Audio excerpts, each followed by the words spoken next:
సరే ఇది పక్కన పెట్టేస్తే లిక్కర్ కేసుకు సంబంధించి ఎవరైతే వ్యక్తులు ఉన్నారో ధనంజయ రెడ్డి దగ్గర నుంచి విజయసాయి రెడ్డి దగ్గర నుంచి వీళ్ళందరినీ కూడా జగన్మోహన్ రెడ్డి గారు చాలా క్లారిటీగా ప్రొజెక్ట్ చేసుకుంటూ వచ్చారు. ఒక్కొక్కరు ఎవరెవరు ఎలా చేసుకుంటూ వచ్చారు. సో విజయసాయి రెడ్డిని చాలా డైరెక్ట్గానే కామెంట్ చేసుకుంటూ ఫస్ట్ టైం ఆయన రియాక్ట్ అయినట్టున్నారు ఇప్పుడు.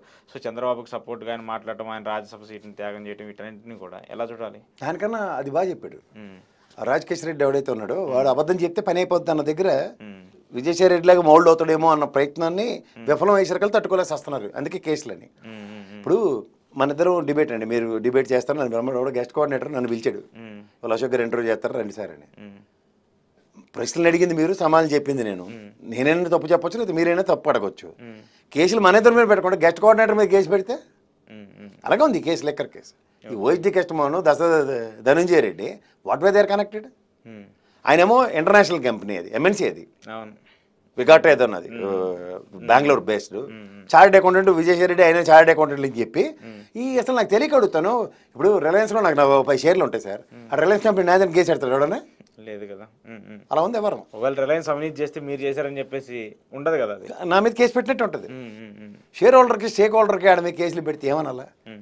అదే దానికి సంబంధించి ధనంజయ అదే గోవిందప్పకు సంబంధించిన దాని గురించి కూడా ఆయన అదే కదా వచ్చాడు కదా. ఇప్పుడు Govindappa is doing a business for cement, France లోనే ఎక్కడ అవుతుంది. చాలా ఉన్నాయి వాళ్ళకి, 12 గంటల్లో ఉన్నాయంట. 12 దేశాలు ఎంఎన్సీ, మల్టీనేషనల్ కంపెనీ. అండ్ ఏం పడుతుంది అర్థం పర్థం ఏమైనా ఎడిస్తే సరే. ఫస్ట్ థింగ్, మీరు ఇందాక కోర్టుల విషయం చెప్తున్నారు. ఒకడిచ్చిన వాంగ్మూలం బేస్ చేసుకుని ఇంకోటి అరెస్ట్ చేసి ఆయన కోర్టులో ప్రొడ్యూస్ చేయడం ఎంతవరకు సమంజసం కోర్టు అడుగుతుంది మొహం మీద. వీళ్ళు కామెడీ కాకపోతేనండి, మీరు గమనించట్లేదు. మిథున్ రెడ్డికి దీంట్లో అరెస్ట్ చేయమని ఎక్కడైనా ఉందా క్లాసు? లేదు. మిథున్ రెడ్డిని అరెస్ట్ చేసిన మరి ఓజీ కస్టమర్ కాలకి ఎక్కడి నుంచి వచ్చేసింది క్లాసులో? అదే జడ్జి మళ్ళీ. సరే కోర్ట్స్ మనం నేను ప్రశ్నించలేను కాదు, ఇది వీ కెన్ రీఛాలెంజ్ ద కోర్ట్. ఇప్పుడు మనం అలహాబాద్ కోర్టు తీర్పుని బేస్ చేసుకుని ఈ కేసును వాదించిన ఉదంతాలు ఉంటాయి కదా, చాలా ఉన్నాయి, చాలా ఉన్నాయి. ఈ లీగల్ టీం వాళ్ళు మరీ వీకెస్ట్గా ఉన్నారు కాబట్టి దరిద్రంగానే. సో ఏంటి ఇప్పుడు ఏంటి జగన్మోహన్ రెడ్డి విజయసాయి రెడ్డిని టార్గెట్ చేయడం వల్ల ఏం జరుగుద్ది? ఏమవుతుంది? ఎత్తిపోతల పథకం ఆల్రెడీ ఎత్తిసిరిస్తారు. అక్కడ వాడిన తర్వాత చెరుకు పిప్పికైనా కాస్త మొలాసిస్ ఏదో అమ్ముకోవడం ఉపయోగపడుతుంది. కానీ అంతకన్నా ఘోరంగా ఉంటుంది విజయసాయి రెడ్డి పరిస్థితి. చంద్రబాబు నాయుడుతో సీన్ అయిపోయిన తర్వాత ఈ లెక్కర్ స్కామ్లో అవుట్కమ్ ఏంటి లేకపోతే విజయసాయి రెడ్డి పక్కకి గోళీలు ఆడుకోవడమే ఖచ్చితంగా. అదే అనవసరంగా ఆయన దీంట్లో అనవసరంగా మాట్లాడి లేనిపోయిన అన్ని అనవసరంగా ఇరుక్కున్నట్టున్నాడు. ఎందుకంటే ఫస్ట్ లీడ్ ఇచ్చింది ఆయనే కదా, 100 కోట్లు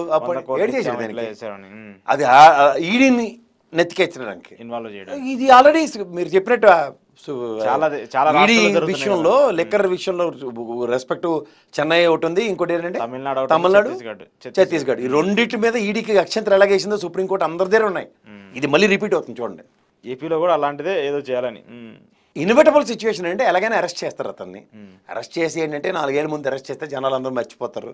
ఆ టైప్ ఆఫ్ సిండ్రోమ్లో డ్రైవ్ చేస్తున్నారు ఫ్యాక్ట్ని. చేయండి. మీకు ప్రతి విషయంలో ఇవాళ మీరు అసెంబ్లీ సెషన్స్ ధర్మం అని ప్రతి దాంట్లోనూ ఒక అగ్ని పునీతలో జగన్మోహన్ రెడ్డిని బయటికి తీస్తున్నారు. ఇది కోర్టు పరంగా తీసుకెళ్ళి కూడా మొహం ఏడిపించుకుని బయటకు వస్తారు. అదైతే ఖచ్చితం. ఇందులో సరదా పడ్డారంటే మాత్రం సరదా తీరిపోద్ది, నేనైతే ఖచ్చితంగా చెప్పగలను. పాసిబిలిటీస్ ఉంటాయా అంటే? సరే అరెస్ట్ చేయాలనుకున్న దానికి ఇంకా ఇవన్నీ కేసులు ఇవన్నీ చేయాలనుకుంటే చేయొచ్చు, పెట్టాలనుకుంటే జైల్లో పెట్టచ్చు. ఇప్పుడు పోసాడు చూసాం కదా సార్ కళ్ళ ముందు.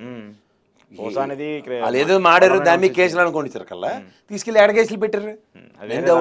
ఎవడో నువ్వు ఇస్తాడు.